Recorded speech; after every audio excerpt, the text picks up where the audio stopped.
Egypt's Valley of the Kings, the ancient burial place of the pharaoh Tutankhamun. The discovery of his tomb in 1922 made the archaeologist Howard Carter a global celebrity. But it was another member of Carter's team who played the crucial role in telling his story to the world.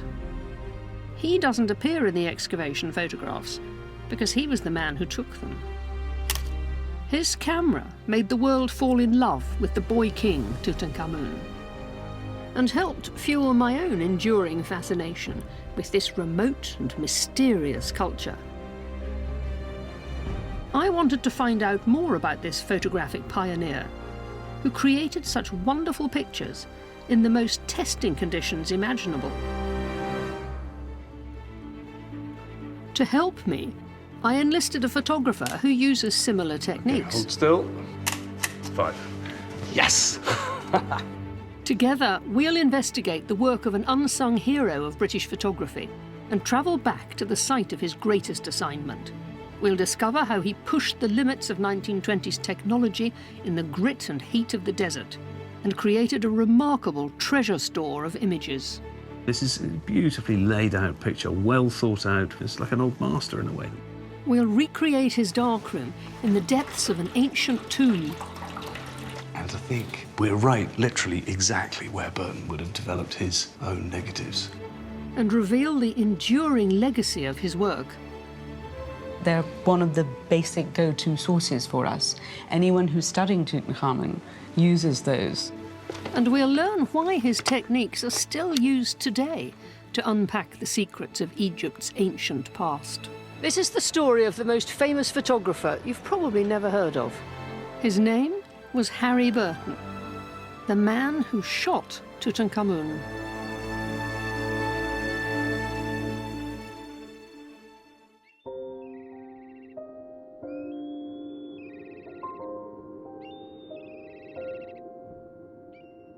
"3,000 years ago, a stately procession of priests and mourners made their way through these desert hills, a few miles west of the ancient city of Thebes, or Luxor as it's called today.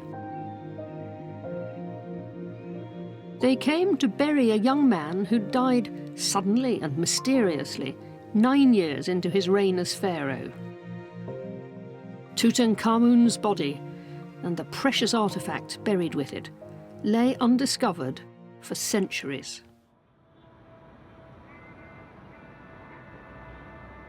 In the early years of the 20th century, British archaeologist Howard Carter was determined to find them.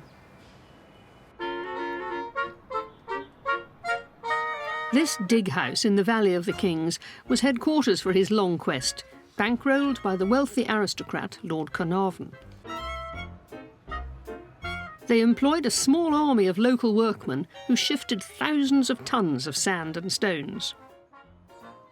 But after 8 years of searching, they'd failed to find anything of significance, and Carter's time was running out. Lord Carnarvon was about to cut off Carter's funding, but everything changed when one of the workmen brushed away the sand to reveal a hidden staircase leading to an underground tomb. And the date, 4th of November, 1922. 2 weeks later, at the Winter Palace Hotel in Luxor, Carter and Carnarvon announced their news to the world.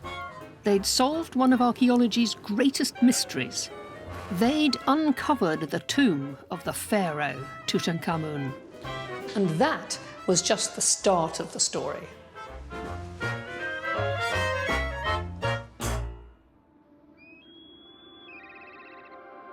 Carter knew that he needed a crack team to help him excavate the site and to tell the story of the treasures it contained. So he sent out a call for archaeology's brightest and best: diggers, conservation experts, professors of hieroglyphics, and a photographer called Harry Burton. For the next 10 years, Burton had a front seat as the greatest story in the history of archaeology unfolded in the Egyptian desert.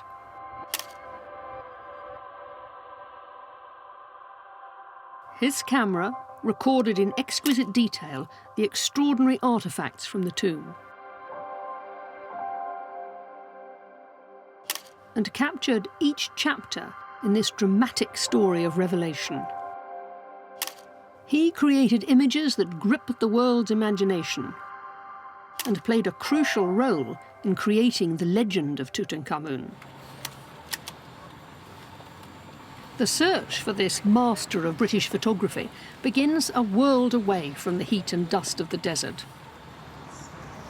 Most of Carter's wonderful things are still in Egypt, but for anyone with a passion for ancient history, there's a store of other treasures from his excavation much closer to home. This is the Griffith Institute in Oxford.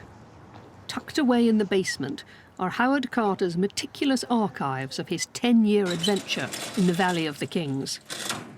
Like so many great adventures, it all began with a map. This is Carter's original map of the Valley of the Kings. So there's a sort of grid system that he drew. That's right. He divided the Valley of the Kings into a series of grid squares, and he worked through them systematically in the search for Tutankhamun's tomb until there was just one grid square remaining, close to the entrance of the tomb of King Ramses VI. This is where they found Tutankhamun's tomb. This is where he found the first steps leading to a tomb. At this point, they didn't know that it was King Tutankhamun's tomb. Well, he must have been terribly excited, was he? Yes, certainly. This is Carter's original diary for 1922. And if we turn to the page for Saturday, the 4th of November, we see he writes across the page, first steps of tomb found. This was quite unusual for Carter. Normally he stuck very tightly and neatly to the lines, but here he... This was just exciting. Yes, absolutely. This is about found. as excited as Carter gets. One of those pivotal moments, isn't it? It's passed into popular folklore. Everyone knows Carter found wonderful things. Carter was no mere treasure hunter. He was a new breed of archaeologist who wanted to excavate and record his finds with scientific rigour. Within days of uncovering the stairway, he began taking photographs, but he wasn't happy with the results. Carter was a trained artist. He was a great painter, also a skilled photographer, but I think he realised that he would need a real professional in order to take photographs inside the tomb in what were going to be very, very difficult conditions. It was very dark, packed with objects, and so he needed a real professional to do the work. And I suppose he had to do other things too, He had didn't an awful lot on his plate, of course, during the excavation of the tomb. This was Carter's original team, including the man who stayed by his side through every twist and turn of the excavation. Which one's Burton? So this is Howard Carter in the centre, and just over his shoulder is the photographer Harry Burton. Ancient Egypt has intrigued me for years, but I'd never heard Burton's story. He shunned the limelight, although his pictures made Carter a star. I want to find out more about this elusive man. How did he create the wonderful photographs that Egyptologists still study today? And like Carter, I've recruited a photographer to work with me. Just fantastic. Harry Corey Wright still shoots today with a large format camera, like the one Burton used to make pictures like these. What a beautiful thing. But there's one crucial difference between Harry's camera and Burton's. Harry shoots on film, whereas Burton used an earlier technology called glass plate. Beautiful thing.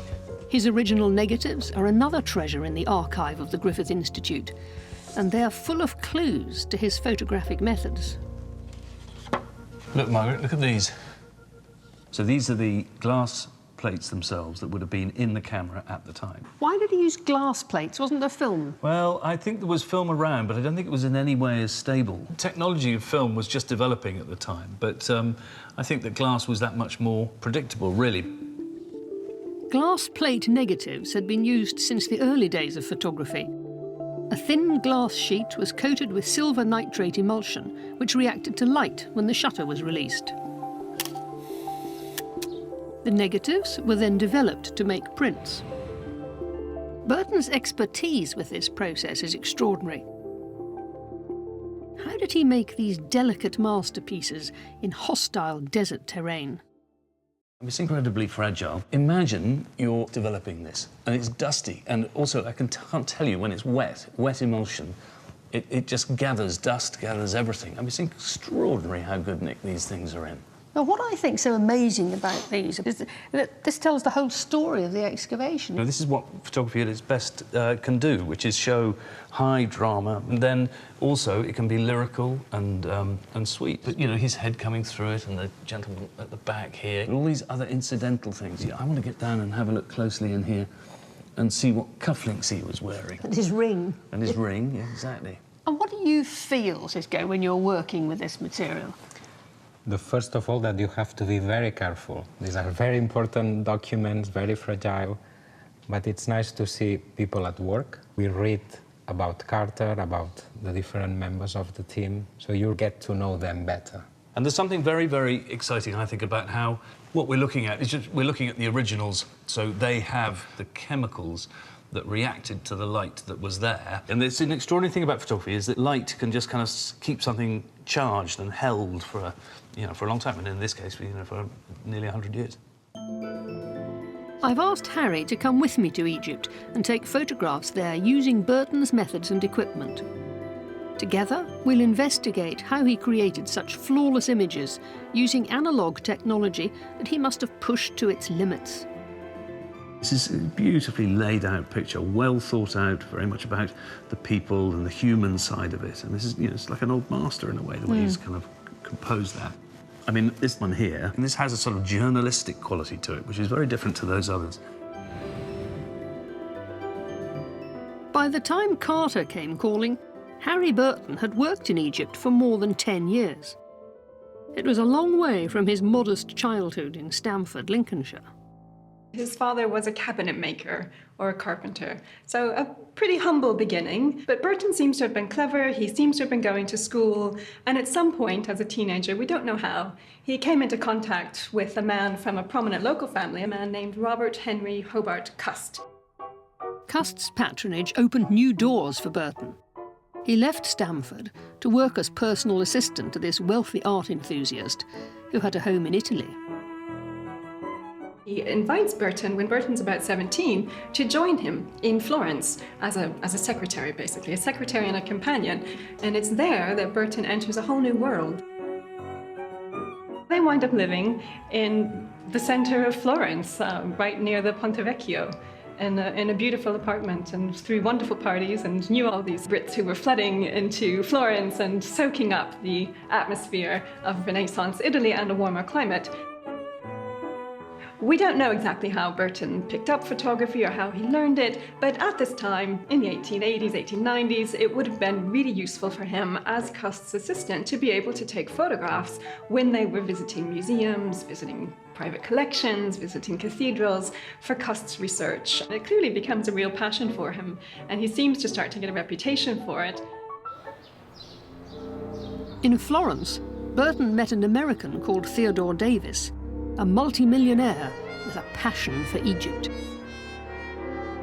He'd made a mint and possibly some dodgy deals in New York City. He had a huge house that he'd built in Newport, Rhode Island, and he had retired and liked to spend his winters in Egypt and in Italy.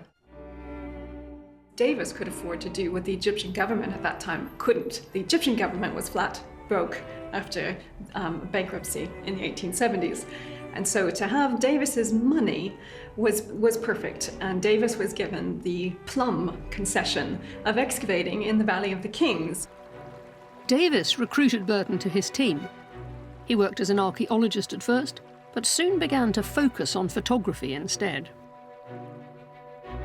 When Davis retired home to America in 1914, Burton stayed on to work for the New York Metropolitan Museum, who had their own team in the Valley of the Kings. By 1922, he was known as the best excavation photographer in Egypt. But he was about to begin the assignment that would earn him international recognition, because Howard Carter had just made the discovery of the century. So this is the real entrance. And in fact, right here, Carter would have been coming down, and underneath you can't see because there are these metal stairs, but that's the real step that he saw. 4th of November, 1922, this one step changed the course of Egyptological history. For Carter and Carnarvon, this was a time of triumph and vindication. Day by day, step by step, they dug their way down to the pharaoh's tomb. So this, you have to imagine, when Carter came here, was actually filled with dust and limestone chipping and sand. Why was it full of all that stuff? Because when you rebury, you actually fill it all up so thieves don't get through. Except, of course, the thieves did, because there was a little passageway, tunnel, that the thieves had made through all of this limestone. And so, of course, when Carter was looking at this, there was foreboding in his heart, thinking, the thieves might have emptied it. What will happen when we get down? Will there be anything? Will there not be anything?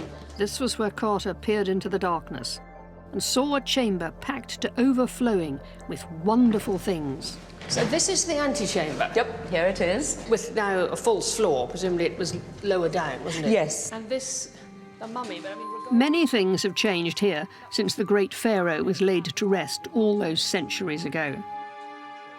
His remains have been taken from the sarcophagus and placed in a climate-controlled glass case. And all the extraordinary objects buried with him were removed long ago for safekeeping in museums. It's hard to imagine what this empty space looked like when Carter discovered it full of the pharaoh's treasures.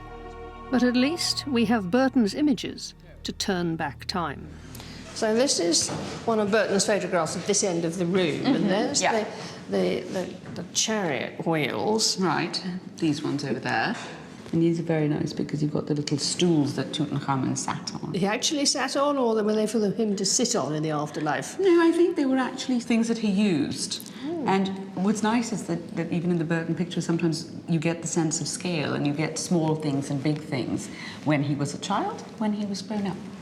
And that's the back wall. Yes, which had more chariotry and a little bit of, smaller boxes. You can see nearly all of two couches, can't you, along the here? hippo couch is there, and then you've got the big curtail and this one here. What are these things? These are the food boxes. Ah, the picnic. His picnic, so he could not be hungry in the afterlife, and then some of the boats and coffers up there. And you can see the walls are still the same, can't you?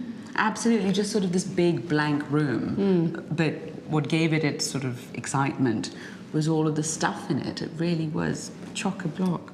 Right, and this is the other end of the room with those two guardian statues. Yeah. So over there, there's one here, this one here, and then that one flush to that wall. But not symmetrical with this one. No, there's a little bit off-centre because the opening wasn't actually completely centred. But they are guarding the opening. Yeah. And it wasn't as wide as this either, was it? No, of course, this has been broken open because ultimately they had to extend it so they could take the shrines apart and bring them out. I said it's only because of this photograph that we could actually see the wall back in position. Yes, sadly, with archaeology, you have to destroy if you're going to discover anything, but you need a meticulous record like Burton's photographs if you're going to be successful. This was an unparalleled discovery, an almost completely intact royal burial. It took months to record the tightly packed treasures in the antechamber. First, Burton took establishing shots to record the position of objects like the extraordinary animal-shaped couches. Then he took close-ups of each carefully numbered artefact. This is one of the great treasures of the tomb, a throne made of timber overlaid with gold. On the backrest, an image of the pharaoh and his queen, bathed in the sun's rays. When Burton was working, colour photography was still in its infancy. His meticulous black and white images were supplemented by Carter's detailed notes and drawings. They record the colours Burton's camera couldn't capture.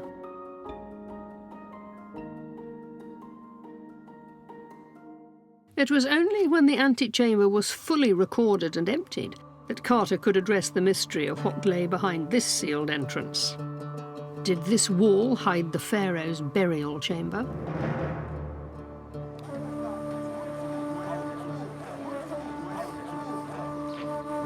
Photographer Harry Corey Wright has arrived in Egypt and he's ready to start work. He's taken some wonderful pictures with his large format camera over the years. But this will be his first attempt to shoot in desert conditions, using the same techniques Burton employed almost 100 years ago.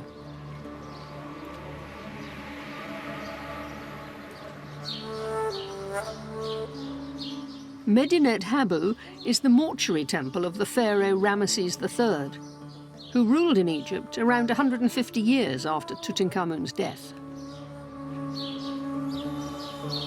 It's a location Burton also photographed before he worked with Carter.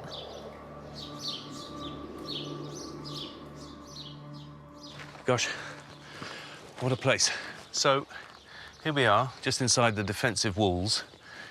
And just look at the way it's just sort of crumbling away. You can see every brick there sort of made and now just tumbling down.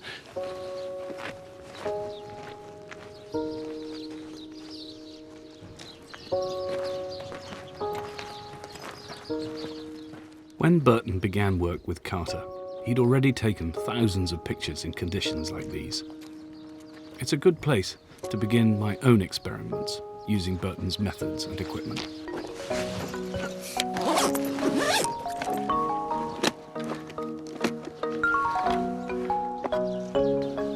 My Gandolfi camera is almost identical to Burton's 1920s original, apart from the addition of a modern lens and shutter.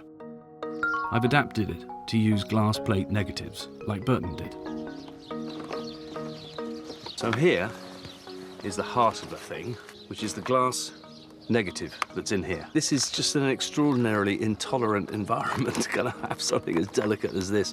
How Burton did it, I can't understand it because he had boxes of these things. Burton worked in an age before light meters were commercially available. He knew from experience how to juggle the variables of aperture and shutter speed to get a good exposure in this intense light. It's confusing to me. It feels so much brighter than what I'm used to working with in our temperate climate at home. It's about that. So spot reading on here, on the rock, there. I'm going to go 1 second to 45.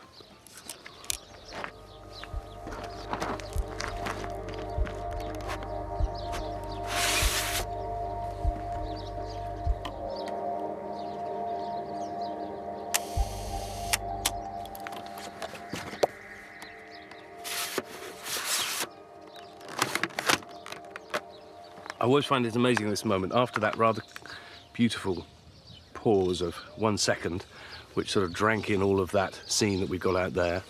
Now, all of that information is sitting in the sliver of emulsion that sits on the top of the glass slide.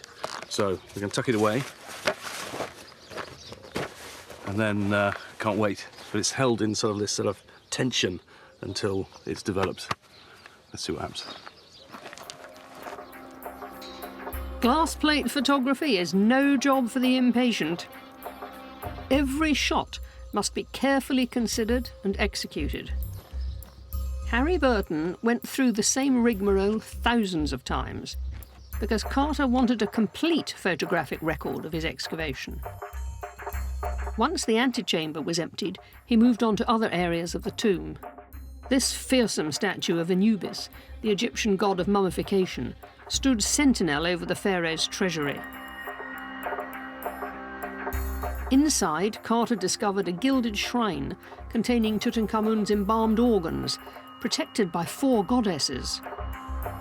It was, said Carter, the most beautiful monument I've ever seen. It made one gasp with wonder and astonishment.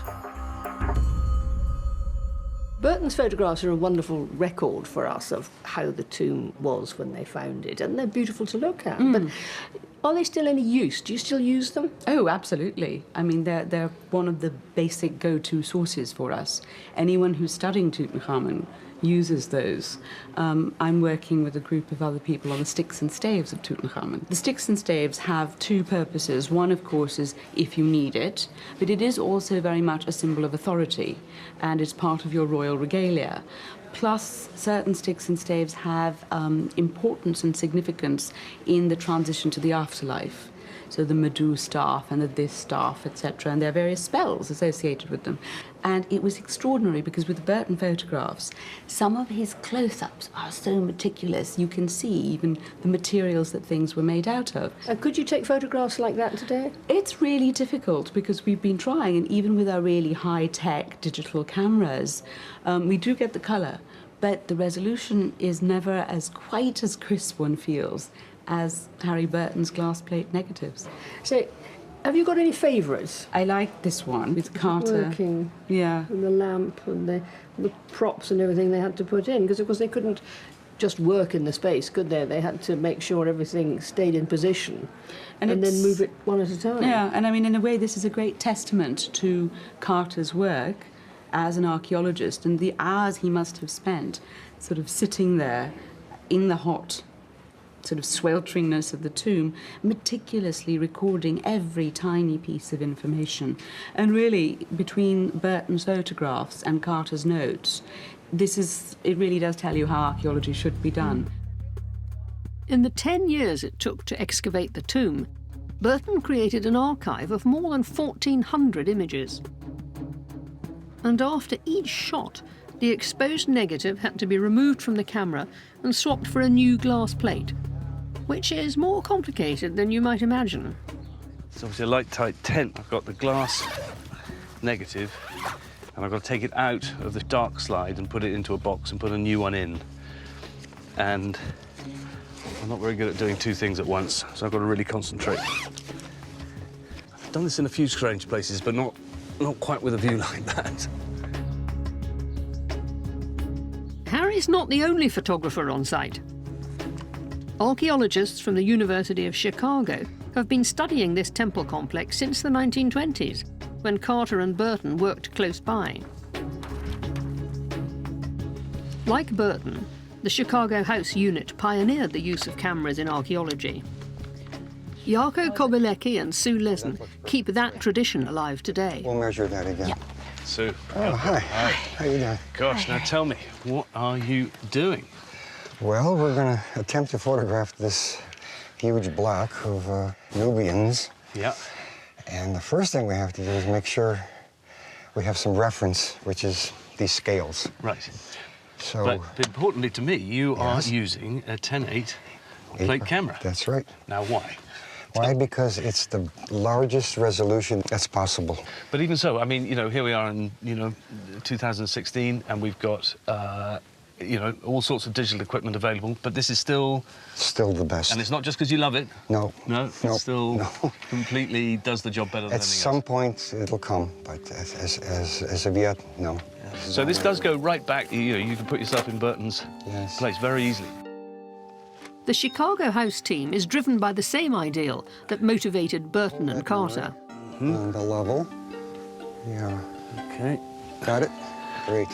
This is perfectionism with a purpose. There we go, back and forth. Now we're level. The photographs they take today will be collated with hand-drawn plans and other data to help create a completely accurate record of an extraordinary and fragile historical site.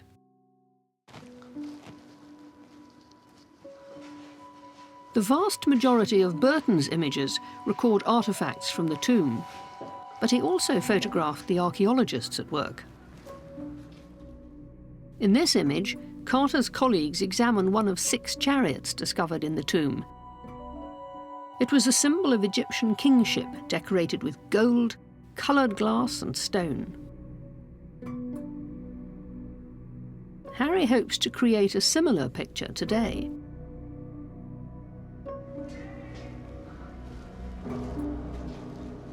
What I'm after here is a picture that has some of the finesse and the elegance of what Burton was able to do. I'm looking at a photograph that perhaps gives a little bit of that structure of where he's orchestrated the picture a little bit. I want to try and find a picture that's got just some quiet process of everybody at work.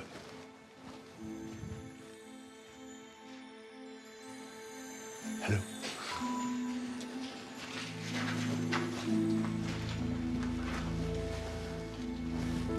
Aha. That's what we're after. Photographing people with a camera like this brings challenges that you don't come up against with digital. If we can get you into position, can I ask you to kind of lean? So I'm thinking sort of just here. You keep your shoulder against. Because they're less sensitive to light, glass plates need a longer exposure. And a patient subject, like Badawi, who works with the Chicago team. Perfect. 4 seconds. We'll go for 4 seconds. Okay, fantastic. If you could just look at me, that's it. And Brett, just kind of get a little bit more so you're a bit facing me, a tiny bit more. That's it, yeah. Recreating Burton's methods reveals an important secret about his pictures of people at work. A little bit more to your left, please. That's it, yeah, perfect. Can you just kind of look a tiny bit more this way? That's it. They may look like the snapshot of a moment in time, but Burton must have stage managed these images, asking the archaeologists to stop what they were doing and hold a pose for the camera. Okay, hold still. Here we go. For a few brief moments, they were acting the part of archaeologists rather than doing the job itself. 1, 2, 3, 4. Yes! How exciting. That is so cool. Thank you very much. The Chicago House team have this place to themselves. It was a different story for Burton and Carter in 1922. Within days of the discovery, crowds of tourists and journalists descended on the valley, eager to glimpse the pharaoh's treasures.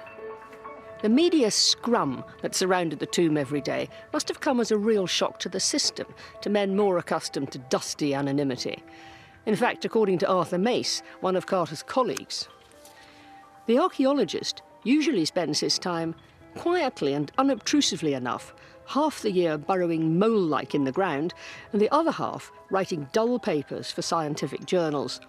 And now, suddenly, he finds himself in the full glare of limelight, with newspaper reporters lying in wait for him at every corner and snapshotters recording his every movement.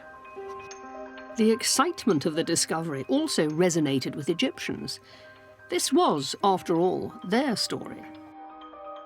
The discovery of the tomb is international news. Europeans are quite excited by this piece of news. Egyptians are very excited by this piece of news as well, because the discovery of this almost unknown boy king who's going to be brought back to life through archaeology really echoes with Egyptian politicians and writers and artists at the time with what their hope is for Egypt now that it's earned its independence, that Egypt itself is reawakening. One of the Egyptians excited by the discovery was a young photographer from Luxor, just across the river from the Valley of the Kings. Ataya Gaddis made a living by selling his photographs to tourists. His grandson still owns the premises where Ataya worked in the 1920s. Thank you for letting us come into this wonderful place. How long have you been in business here? My grandfather started in 1907, so we're talking about 100 years, more than 100 years. More than 100 years. And of course, your grandfather was a photographer, and these are some of his cameras. Yes, it is cameras. Ataya was apprenticed to an Italian photographer called Felix Beato. When Beato died in 1909, Ataya took over the business. I'd love to see some of the photographs he took with these, and especially of the Tutankhamun excavation. Yes, we have it, yes. Interior here. Right, so this is outside the... Outside the tomb. The tomb, carrying on the stretcher, carrying... And here's a small railway station up to the Nile. Oh, so they built a special... Yes, a very small one, yeah. Got all the people involved. You realise what a big operation it was, don't you? I wonder if we got here more things. Oh, look, that must be a chariot wheel. Yes. Carter's actually in this photograph, I think, isn't he? Wow. These wonderful Edwardian gentlemen in their English suits. Yeah. And we have also inside the tomb. This is oh, look, that's one of the coffins. It's early. It's a little bit earlier. Oh. But they're really good, aren't they? And this is what the Valley of the Kings was like then. That's early time of the discovery, because the guards, the tents, so it was the area still busy. Yes, guards even then, of course. Wonderful photographs. Lord Carnarvon soon tired of the media free-for-all. In January 1923, he sold exclusive rights to the story to the Times for £5,000, a small fortune in today's money. The deal alienated rival newspapers and many Egyptians who felt, understandably, that their history had been hijacked by foreigners. But it was big news for Burton. This was a watershed moment in his career. He was no longer simply an archaeological photographer. His images made front-page news. The spotlight fell on Carter, but Burton's pictures reveal other characters who were crucial to the work. When we look at them now, we can see that those photographs fill a gap, an absence that in the written record, both in the newspaper coverage of the time, the accounts that Carter wrote, and also in the archives, those sort of records and diaries, because what we see in the photographs are the Egyptians who worked at the site, who are never named in the press, and I think the photographs are all the more important for that. Burton's images fueled a fascination for all things Egyptian. We don't know if Tutankhamun's golden funeral mask is an accurate likeness, but the iconography of treasures like this inspired designers and artists. Meanwhile, audiences flocked to theatres to hear Carter tell the story of their discovery. And whenever Carter travelled, Burton's pictures came too. Here we have his original glass lantern slides in this wooden chest. Of course, he took all that with him. Yes, this is his travelling set. And if we open the drawers, you can see there are hundreds of glass lantern slides inside here. Well, they don't make them like that anymore, do they? No, here we have some of Harry Burton's photographs of the road leading to the Valley of the Kings. And are these all from Burton's original plates? They are, yes. So these are all based upon Harry Burton's original glass plate negatives. Here we have Carter and others peering inside the golden shrines. So they must have become stars almost, didn't they? Yes, they were celebrities in their own right. Oh. We also have some hand-tinted glass lantern slides. Again, you get the sense that Carter's really trying to convey the sense of the original colours of the objects to his audiences. So these were painted onto Burton's original Yes. black and white. Colour is amazing.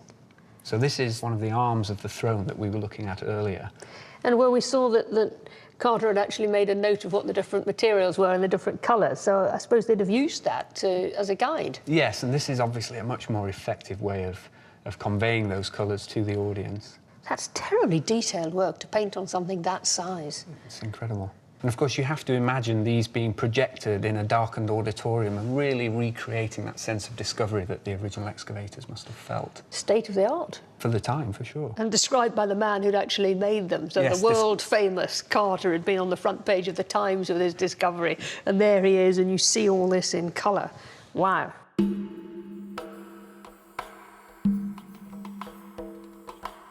This must have caused a sensation. I mean, I remember when the Tutankhamun exhibition came round in the 1970s, queuing all day outside the British Museum and not getting in. But presumably this had the same impact. Carter must have been a real celebrity by this point, and the discovery had made its way around the world. And so I think we should imagine people queuing around the block to hear Carter give his lecture. And to see Burton's photographs, because without the photographs, the lecture wouldn't have been remotely as interesting, would it? No, Burton's photographs are really at the centre of Carter's lectures. And this, I suppose, is what inspired that genre for having Egyptianised things, some of our buildings and in the States as well, and they've got Egyptian pillars and heads and all the rest of it. Yeah, these types of images must have really inspired that craze for Tutmania that ensued following the discovery. Did they actually call it Tutmania? They did, yes. 3,000 years ago, in history we know, King Tutankhamun ruled a mighty land. Why, they opened up his tomb the other day and jumped with glee. They learned a lot of ancient history. You know, While the West danced along to the tune of Tutmania, Harry Burton was continuing his work in Egypt. Capturing his images took immense skill and patience. But that was just part of the challenge. He also had to develop them, and fast. Because Carter would only move on to the next stage of excavation once he'd approved the pictures. The closest proper darkroom was several miles down the valley at Carter's house. So Burton had to improvise instead. One of the things that strikes you first about this place is just how many tombs there are. The hills are absolutely full of them. And they're so close together, there, behind me, over there, just absolutely everywhere. And of course, for Carter and his team working round here, that had unexpected benefits, because there's another tomb right over there. This subterranean chamber is the place Burton chose for his makeshift darkroom. And Harry's persuaded the authorities to let him develop his negatives in exactly the same place. He'll be working with Sue Lezen from the Chicago House team. Sue? Harry? Who's agreed to lend him some equipment. You're welcome.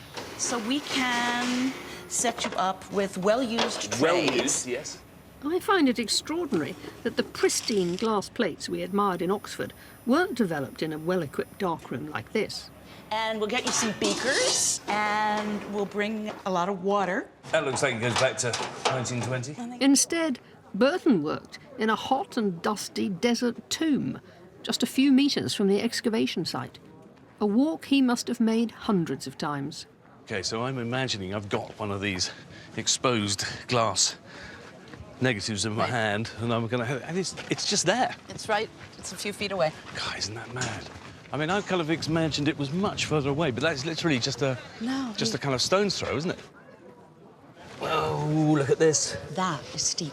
And, you know, there's not been anybody in this tomb for years and years. Is that right? Yeah. Come on, let's go and have a look. Right. So which tomb is this one? This is number 55. Yeah, This is called the Amarna Cache. That is steep, heavens above. Yes, it is. Imagine him carrying these things down there. Yeah, exactly. Take care. Yeah, and he would be in a rush too, wouldn't he? You know. Yeah, everybody's waiting for him to get that film processed. Okay, so I'm carrying slides. Easy to slip. Slowed down a little bit as he got down to this bit. Whoa, look, here we go. Whoa. This is a unique privilege for Harry and Sue. It's the first time anyone's been given permission to develop photographs here since Burton did it in the 20s. It's a big step. That's a hard act to follow. Looks like there's some water that's come through these cracks. When this tomb was surveyed in the 1990s, archaeologists discovered fragments of glass in the sand. They were the remains of negatives that must have slipped from Burton's grasp as he worked here nearly 100 years ago. Here's the tomb itself. Boy, it looks... I've been in smaller darkrooms, but I've never seen any with Pots in it before. Yeah, Look down to the right. Can you make this work, do you think? Well, I think so. You know, all we need is a table that we set up. I mean, that's what he had to do after all. Yeah, we can make this work. Yeah, definitely. No, absolutely. Come on, let's go get our stuff. This is where Harry will discover if his experiments have worked. With analogue photography, you only find out in the darkroom if you've taken the picture you planned. 3 baths, Dev wash, fix. This familiar smell of fix. In Harry Burton's tomb. Extraordinary. Well, not Harry Burton's tomb, but you know what I'm saying. Yeah. His darkroom. Yeah. 1. This water. I need that. Thank you. Gosh. Hey, listen. Nothing. That is really quiet, isn't it? Extraordinary. And to think, you know, we're right, literally, exactly where Burton would have developed his own negatives. It's an extraordinary idea, isn't it? All the nonsense going upstairs, you know, all the kind of thing. Carter going, come on, hurry up, you know, we need to get on, we need to start going to the next stage. And pacing, and all the government officials here waiting. Yeah, of course. I bet he was down here by himself. I bet he didn't want to know I think you're anything else up there. That's very true. Right, we better get on with it. Yep, let's go. I'm going to just turn the lights off. There it is. Okay, are we ready for this? Yep, ready as we're going to be. Oh, please, now, let's get in. This is it. This is what he did. I know. Yes, something. Yes, definitely. Oh, yes. Have you got that little 1D torch thing? Hopefully. Yeah, it's just... There it is. Oh, my God. I might just turn this round for the camera. Like that. So that's the right way. So this is all the foreground here, and that's the sky up here. Okay. So should we put that in the wash? Yeah, let's. Right, a little bit of wash.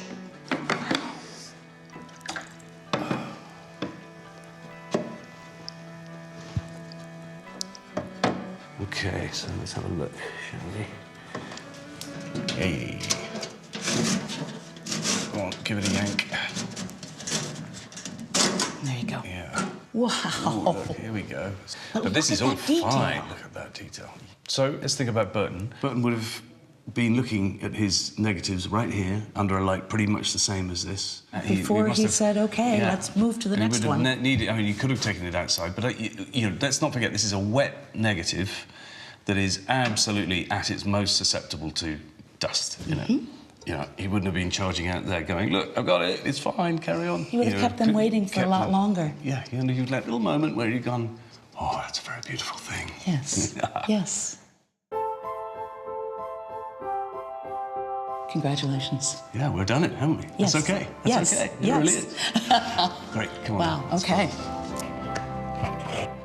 All the darkrooms, you know, any photographer in the past, you'd love to go and look in their darkroom. You know, whether it's Ansel Adams' darkroom would be a thing. Cartier-Bresson's darkroom in Paris, what a thing. But I don't think anything beats Harry Burton's darkroom in a tomb. Right, let's put that in the box.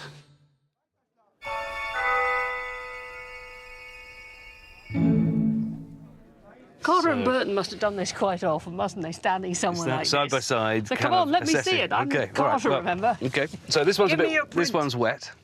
So this is we've just developed this, and so this is Brett, who is the Egyptologist at Chicago House, and he's inside the temple here, and there's a rather ghostly image. It's a negative, so it's the wrong way Yeah, the wrong way round. round, yes. He'd be wearing white. But not I mean, black. Yeah. immediately. Okay, so this is. I've done this quite crudely. This one. Excuses? Yeah, I'll give you loads of excuses. All you know, first one and all that. But you know what it throws up is, you know, I mean, this is a fat piece of glass. Look at that. You know those things that we very saw. thin, weren't they? The others They're very tiny. thin. They were wafer thin. You know, have a feel. I mean, that's a big chunk. You know, it still feels quite. Oh, it is, isn't it? Yeah. I mean, I've slightly underexposed this, but I mean, he would have. You know, they'd have come out of the thing every time, sit there like you and I are now, So assess it, have is a this look, you know, good enough? Is that okay? Can I now move Exactly. the object? Can we move get on with our work? And a lot of that would have been not just, you know, here we're looking at a picture, kind of assessing it because I'm telling you that that's Brett and that's somebody else and whatever. But he would have been looking, obviously, for every, you know, in the hieroglyphics that everything showed, you know, in an archiving, you know, Yeah, because it was sense, important to know that particular object was in that particular place. Absolutely, so it was a had record, a distinguishing wasn't it? feature. Yeah, exactly. But anyway, let me show you another one here. So this is one we did Careful with earlier, which is dried. Except it's got a couple of spots of water on it. From the other one. So this is quite fun. So this is Oh, look the at that. landscape in the temple.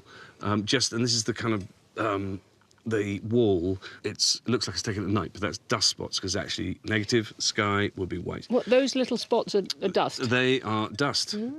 You know, and that which Burton is. managed not to get I the don't, dust I just on I his. don't understand that. I really, Have to really send you don't back down understand there that. tomorrow. I'm so sorry, but it's no, it's just a kind of madness how kind of exquisite his things were. Yeah, but that's pretty good. It's pretty. It's all right, isn't it? No, I'll give you 5 out of 10 Thank for you. that I'll one. take it. I'll take it. The thing is, I've never seen one of Burton's negatives that was badly exposed, either overexposed or underexposed. I mean, it's extraordinary. Yeah, but we may not have seen all of them. There may have been a few duds that got thrown Well, away. and ones he probably dropped on the way back, or someone had dropped. Or I mean, you know, they're fragile things.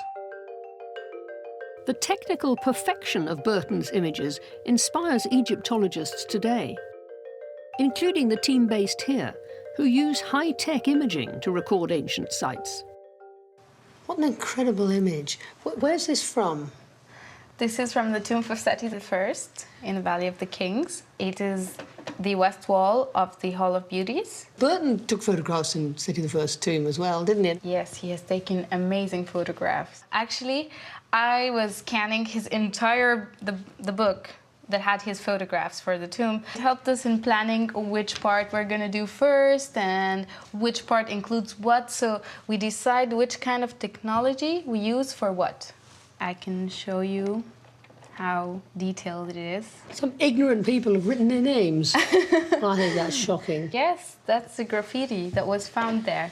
And as you can see, it says here 1876. But would you see that with the naked eye? No, you can't see it. It's impossible. Tell me how you've achieved this clarity. Well, this image has been achieved by Lucida, a 3D scanner that we developed in Factum Arte. It's basically based out of 2 cameras and a laser diode. As the laser reflects and moves over the surface, the 2 cameras capture its motion. It's just so real. It is, and let me show you something even you might like more. Here you can see a 3D of the tomb, the Hall of Beauties. How do you do that? It is a collage of so many photographs with a lot of overlap. It's called photogrammetry. The Factum Arte team plan to use these 3D images to create a life-size replica of the site. So tourists wouldn't have to actually go into the original, they could go into a replica. Exactly, and know that they are not harming it. Burton's aim was to produce a very clear record of what was there. He'd have been amazed by this. He'd have been envious, I should think. I know. Looking at his pictures, I would assume if he had the technology and the means, he would have definitely done this at the time. Burton's lens captured every stage of Carter's excavation. None was more dramatic than the gradual revelation of the pharaoh's burial chamber itself. When he was laid to rest 3,000 years ago, Tutankhamun's remains were enclosed by ornate wooden shrines, packed one inside the other, like Russian dolls. Burton's striking close-up of the sealed door was proof that the shrines had not been touched by ancient tomb raiders. Uncovering what lay within took months of painstaking labour in cramped conditions. According to Carter, they had to squeeze in and out like weasels and work in all kinds of embarrassing positions, until, finally, the coffin could be hoisted carefully from inside the stone sarcophagus, and Carter came face to face with the pharaoh. I've got an idea, Margaret. And what I'd like to do, there's a really beautiful picture that Burton took of Carter, where he is looking across the coffin and it's lit by this single light. I mean, it's a beautiful picture. It's got this fantastic sort of moment of where the two are looking at each other almost. It's a really, really cool picture. Just here. And I would love to move you just into the same sort of place and try and take a picture that was similar. It's going to be a long exposure, and we'll move a light into the same sort of place. You up for that? I'll have a go. Great. Let's give it a try.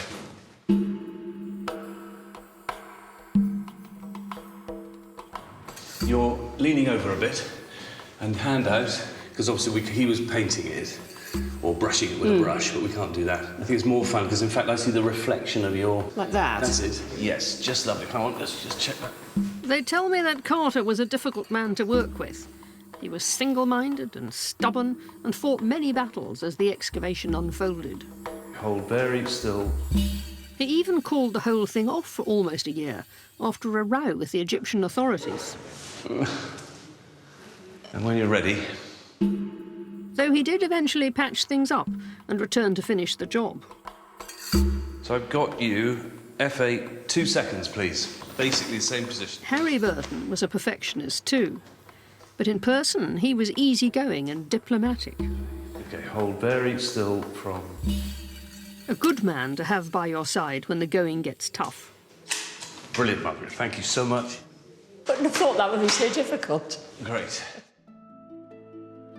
There must have been a bond between them, and great mutual respect, because Burton was one of only 2 members of Carter's original team who stuck with him to the end. Burton took his last photographs for the tomb at New Year 1933. He'd seen Carter at Christmas dinner at Metropolitan House, and Carter had clearly said, "Oh, you know, we forgot to photograph the sarcophagus." So Burton and Carter go back into the tomb, and Burton takes some beautifully lit, very crisp and evocative shots of the sarcophagus with the wonderful winged goddesses at the 4 corners. And afterwards, Burton writes to a colleague back in New York, he writes a letter saying, "Today I finished the tut work and dashed glad I am. I began to think I never should finish it, and it seems too good to be true." His greatest assignment was over, but he wasn't ready to pack away his camera. Harry Burton continued to work in Egypt for the New York Met until his death in 1940.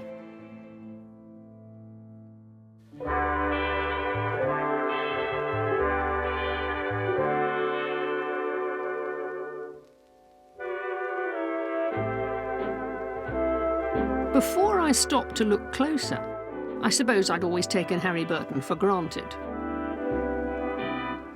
Like most people intrigued by the story of Tutankhamun, I'd seen many of his photographs over the years without ever thinking about the man behind the camera. I won't make that mistake again. Harry, I recognise these two plates. I've seen them before, but what else have you got? Show me the prints you've made. OK, so this one is the landscape one that I took. That's the one that I saw of the temple with the dust specks. Lots of dust specks. But I think there's something quite fun about all these dust specks make it feel like an old picture, even though it was taken day before yesterday. Yeah, it could almost have been one of Burton's rejects. Well, thank you, Margaret. And then we have this one, which is quite fun. So this is Brett up the ladder. And if you remember, I was quite worried that it was rather underexposed. But in fact, it works really well. You can see the hieroglyphics up here. And then here, this rather ghostly figure as well of Brett. Yeah, I mean, that could be Carter, couldn't it? Yes, if you put a little moustache in. Yeah, exactly. It looks to me like a photograph from that era, from the 1920s. That's understandable in that it was taken with a big camera with the same kind of negative, processed in pretty much the same sort of way. But when you think of the Burton-Carter relationship, I mean, Burton could be described as a hired hand brought in by Carter to photograph this, that, the other, as he was directed, wasn't he, in a way? Yeah, but I think that his skill was that he was able to transcend that. And after all, Burton had had a training in Florence, photographing the old masters, so he clearly had an eye for the aesthetic. And also all the training he did here with the Americans. And I suppose he'd been an archaeologist too, hadn't he? Yes, so of course. He had that. Yeah, exactly. And and then all of these things culminating in this moment when Carter says, "And I need you to come and help me reveal this event to the world and make it into something very, very special." I think any good photographer, that's what they do. Well, certainly what he did. He did it in spades. How have you found it working here, following the master's footsteps, if I can put it like that? Yeah, I think that sort of one of the main things to me is being absolutely in the place. My camera is now set up in probably exactly the same place as Burton's was when he took that picture or this picture, whether it's in the landscape or whether it's in the tomb itself. I've got something to show you. Oh, the one of me! The one of you, Margaret. Now, to me, this is the culmination of all the things that we've been doing. This whole project has been summed up by this picture, where it's Carter and Burton and you and me. If I'd been taking this with my baby camera, I would have been on top of the railings, but you've actually incorporated them in the photograph. When you look at Burton's picture, it has all of the paraphernalia around. You can see the props, you can see all the straps and the ropes and the things. And the lights. Exactly. And I was trying to get exactly the same position as Burton was in. But in the modern situation that the tomb is in now, the railings are a factor.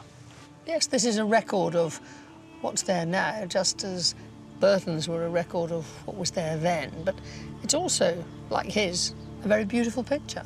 Thank you, Margaret. That's very good, that one. Good. I'm not just saying that because it's got me in it.